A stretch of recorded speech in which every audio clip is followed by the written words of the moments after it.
Assalamualaikum warahmatullahi wabarakatuh. Selamat pagi anak-anak, kembali lagi bersama saya Pak Mar Ali untuk melanjutkan pembelajaran kita tentang sistem perkembangbiakan pada hewan. Pada minggu sebelumnya kita sudah membahas tentang sistem perkembangbiakan pada tumbuhan.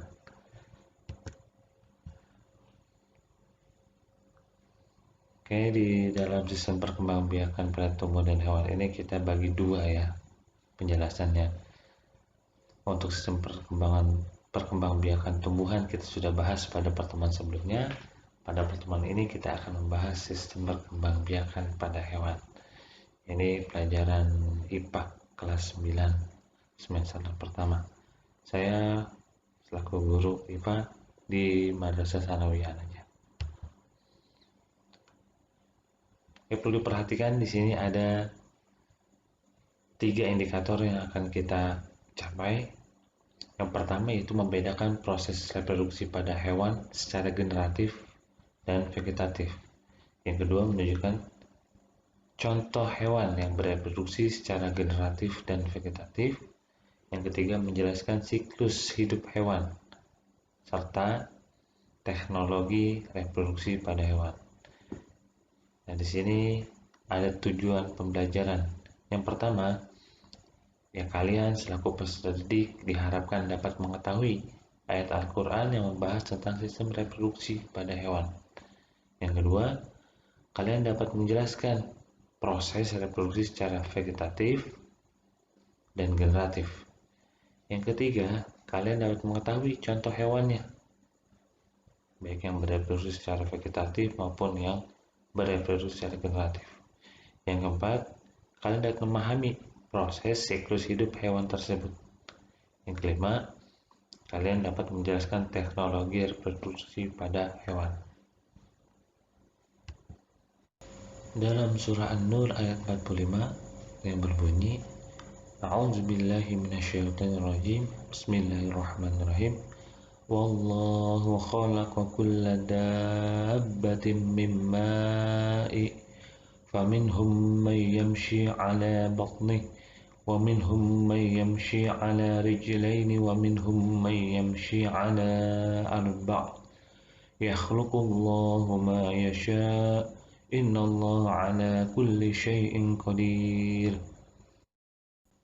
Yang artinya, dan Allah telah menciptakan semua jenis hewan dari air, maka sebagian dari hewan itu ada yang berjalan di atas perutnya dan sebagian berjalan dengan 2 kaki, sedang sebagian yang lain berjalan dengan 4 kaki.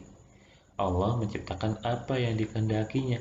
Sesungguhnya Allah Maha Kuasa atas segala sesuatu. Tolong diperhatikan di sini ya. Sini ada pembagian hewan berdasarkan jalannya. Ada yang berjalan di atas perutnya. Maksudnya gimana nih? Contoh, kalau kalian perhatikan ada hewan-hewan yang melata. Nah, ini yang dimaksudkan nih. Hewan berjalan di atas perutnya.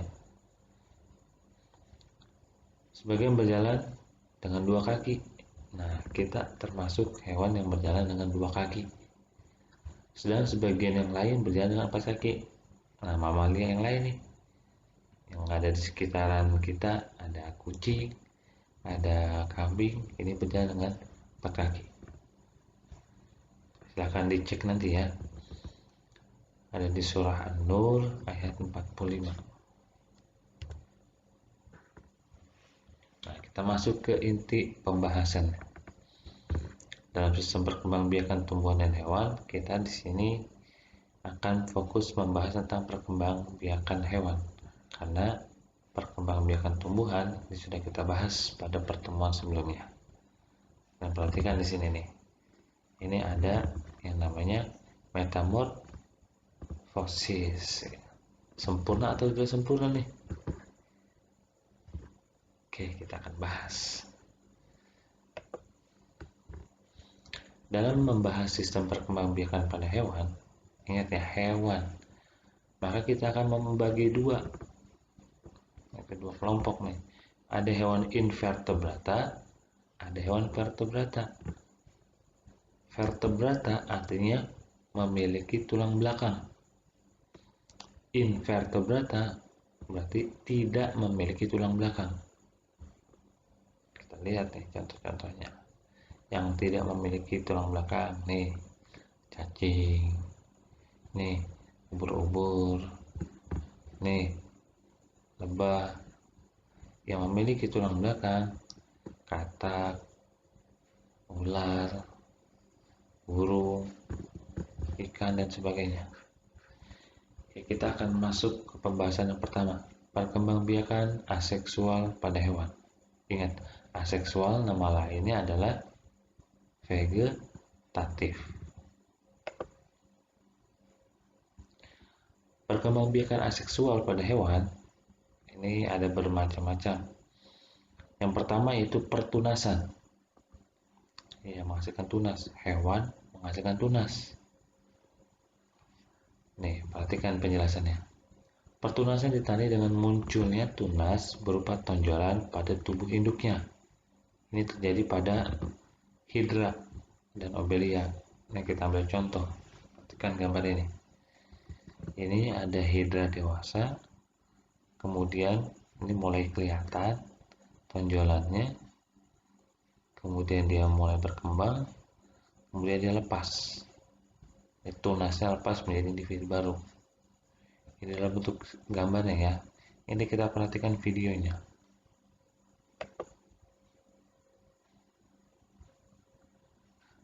Ukurannya biasa 1 sampai 3 cm.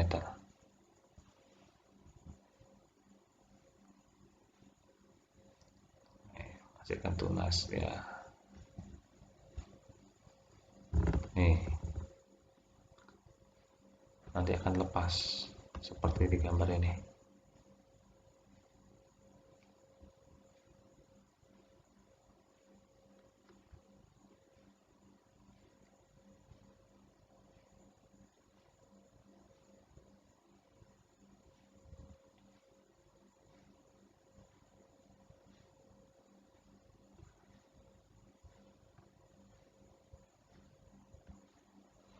Hidra hidupnya di air ya, ada di air tawar.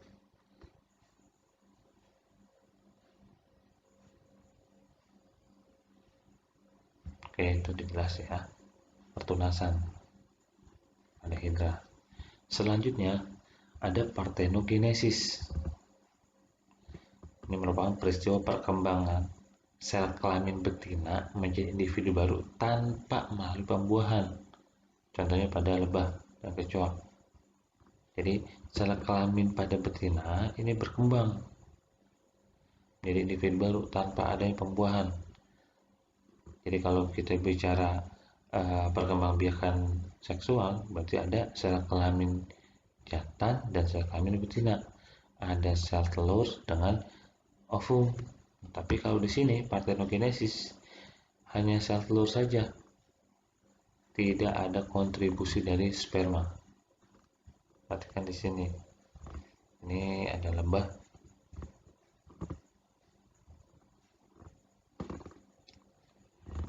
Dia menghasilkan 32 untuk sel kelamin di betina ya. Mengalami pembelasan meiosis, ada gamet, terjadi partenogenesis. Menghasilkan lebah pekerja. Nah, di sini untuk yang terjadi fertilisasi atau pembuahan. Jadi untuk partenogenesis bagian atasnya. Kita lanjut. Pembelahan biner. Pembelahan biner adalah reproduksi aseksual atau vegetatif dengan cara pemisahan tubuh menjadi dua atau istilahnya sitokinesis. Ini terjadi pada bakteri, Paramecium, Aglena, atau juga pada Taenia saginata. Kita perhatikan videonya. Ini ada dua ya awalnya ya. Kita lihat pembelahannya.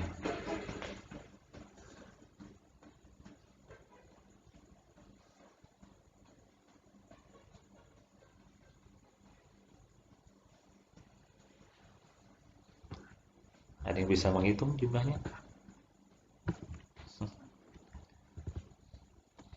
Oke, kita lanjutkan. Pembelahan ganda. Pembelahan ganda ini merupakan perkembangbiakan vegetatif secara berulang. Ini contohnya pada Plasmodium. Tahu nggak Plasmodium yang menyebabkan apa? Penyakit apa? Plasmodium ini yang menyebabkan manusia atau orang terkena penyakit malaria. Nih, kita lihat videonya.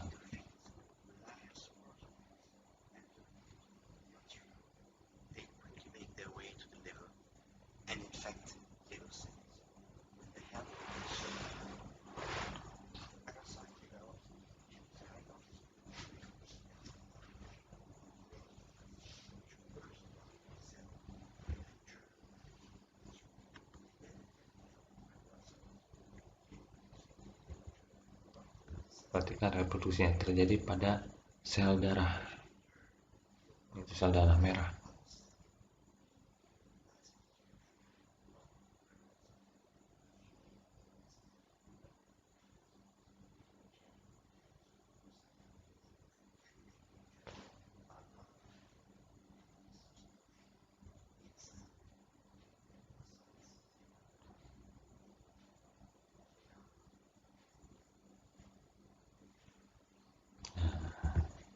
Ya, kita lanjutkan. Cara berikutnya yaitu dengan fragmentasi. Ini merupakan cara perkembangbiakan aseksual menggunakan fragmen atau potongan tubuhnya. Ini terjadi pada cacing planaria. Perhatikan nih.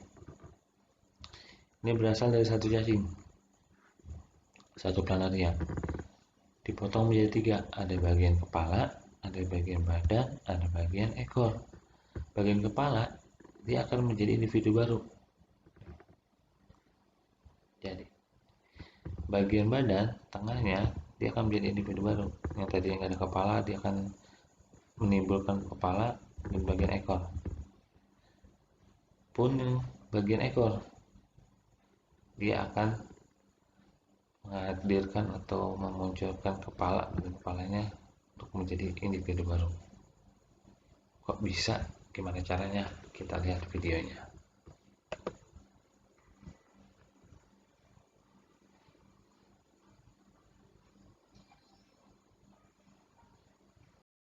Selanjutnya yaitu dengan cara fragmentasi. Fragmentasi merupakan cara perkembangbiakan aseksual menggunakan fragmen atau potongan tubuhnya. Ini terjadi pada cacing planaria.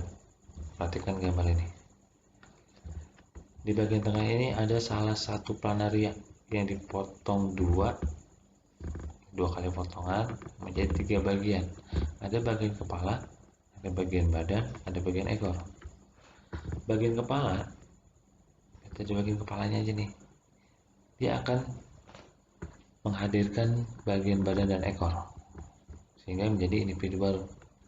Untuk bagian badan, dia akan menghadirkan bagian kepala dan ekornya, kemudian akan menjadi individu baru. Begitu juga dengan bagian ekor yang tidak punya kepala dan badan, maka secara otomatis dia akan menghadirkan kepala dan badan untuk menjadi individu baru.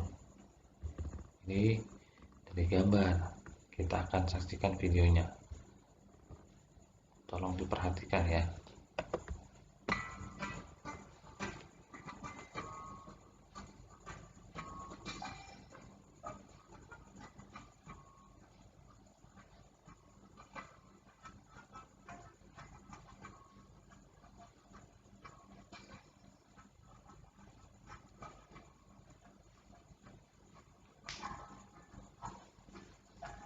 Ini matanya nih.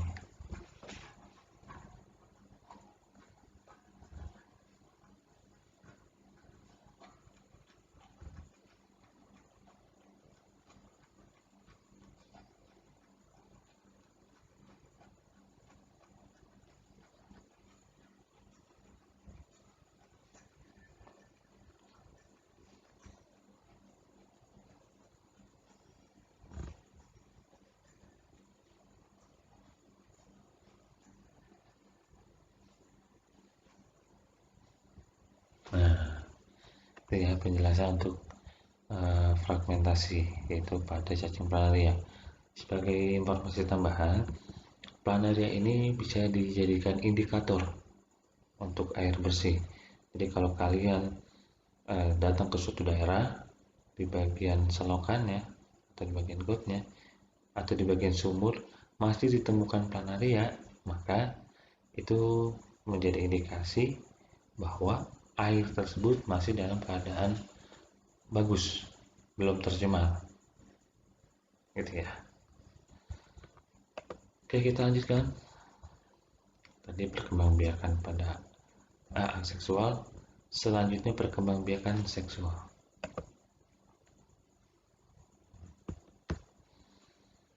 Nah, berdasarkan cara perkembangan dan kelahiran embrionya, hewan yang berkembang biak secara seksual dibagi menjadi 3 jenis, yaitu ovipar, vivipar, dan ovovivipar. Perhatikan ya, ingat, O bulat berarti telur, ovipar untuk memudahkan kalian menghafal. Perkembangbiakan hewan dengan cara bertelur. Nah, contohnya ayam, bebek. Ada vivipar, berarti lawannya dari ovipar. Perkembangbiakan hewan dengan cara melahirkan. Contohnya ya kita manusia, kucing. Jadi kalau di kelompok ini masuk dalam mamalia, kalau ini masuk dalam kelompok aves. Selanjutnya ada ovovivipar. O berarti telur, vivipar berarti melahirkan. Ini perkembangbiakan hewan dengan cara bertelur dan melahirkan. Bukan berarti dia bertelur bisa, melahirkan bisa, enggak. Ini dalam satu tahapannya. Embrio hewan ini berkembang di dalam telur yang masih berada dalam tubuh induknya. Jadi telur ini tidak akan dikeluarkan dulu. Telurnya didiamkan dalam tubuh. Ya kalau kalian perhatikan ayam berarti dierami, tapi dia masih dalam tubuh. Nanti kalau sudah menetas baru keluar. Jadi bertelur ya di dalam tubuh, kemudian menetas, baru keluar. Nah, setelah cukup umur, embrio akan menetas dan keluar dari tubuh induknya, seperti melahirkan. Untuk contohnya ada kuda laut. Nah, kuda laut ini salah satu hewan yang unik, karena yang melahirkan atau yang menyimpan anak-anaknya itu adalah kuda laut jantan.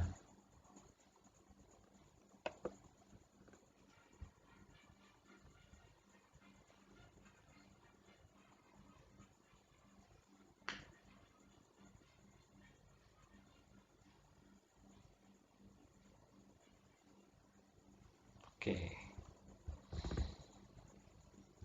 Oke, kita lanjutkan ya. Siklus hidup. Nah, siklus. Kalian pernah membahas ya siklus hujan. Berarti ada perputaran tuh siklus. Nah, di sini ada 2 macam. Untuk pembahasan tentang siklus, ada metamorfosis, ada metagenesis. Metamorfosis artinya merupakan proses perubahan bentuk tubuh pada tahap pertumbuhan dan perkembangan makhluk hidup. Nanti metamorfosis dibedakan menjadi 2. Ada yang sempurna, ada yang tidak sempurna. Bedanya di mana? Kita bahas. Metamorfosis sempurna, tahapan metamorfosis ya setiap fasenya mengalami perubahan bentuk tubuh yang berbeda-beda. Nah, perhatikan nih. Dalam metamorfosis sempurna, ini bentuk tubuh pada setiap tahapan berbeda. Ini mulai telur, embrio, ada kecebong, kemudian ini ada ekor katak berekor, nanti ini katak muda. Perhatikan di sini ya, ini ekornya akan hilang, akan ke atas, kemudian katak dewasa menghasilkan telur lagi. Kalau metamorfosis tidak sempurna, bentuk hewan muda mirip dengan hewan dewasa pada metamorfosis sempurna. Kita mulai dari telur, akan berkembang jadi nimfa. Nimfa ini dari yang kecil, sedang, agak besar, menjadi besar, kemudian jadi imago atau dewasa. Kemudian untuk yang betina, dia akan bertelur. Ya, kembali lagi. Nah, ini metamorfosis tidak sempurna. Nah, selanjutnya ada metagenesis. Kalau pada tumbuhan, kemarin kita sudah bahas metagenesis pada lumut dan metagenesis pada tumbuhan paku. Nah, di sini metagenesis adalah pergiliran keturunan dari fase aseksual ke fase seksual maupun sebaliknya. Pada metagenesis terjadi dua fase kehidupan, yaitu fase reproduksi secara generatif seksual yang menghasilkan sel kelamin dan fase reproduksi secara vegetatif aseksual yang menghasilkan polip. Contohnya nih pada hewan Aurelia. Ada Aurel kan di sini? Ini Aurelia nama Latin dari ubur-ubur. Perhatikan di sini. Ini ada koloni dari polip. Koloni berarti sekumpulan polip yang nanti akan menghasilkan medusa. Dalam medusa ada gonad yang nanti akan menghasilkan sperma atau telur. Kalau memang dia terjadi fertilisasi, maka akan jadi zigot, akan berkembang blastula jadi larva, kemudian akan jadi polip dewasa. Ini polip kalau misalkan dia tidak terjadi fertilisasi. Kalau terjadi fertilisasi di sini ya, dia akan berkembang.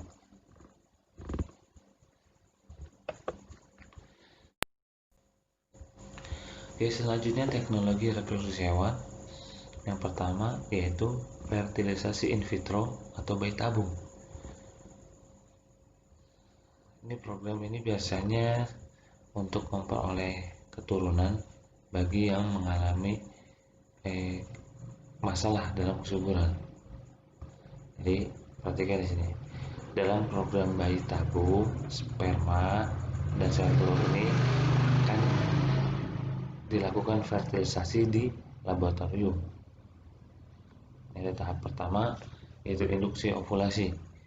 Ovulasi berarti pengeluaran ovum dari valium.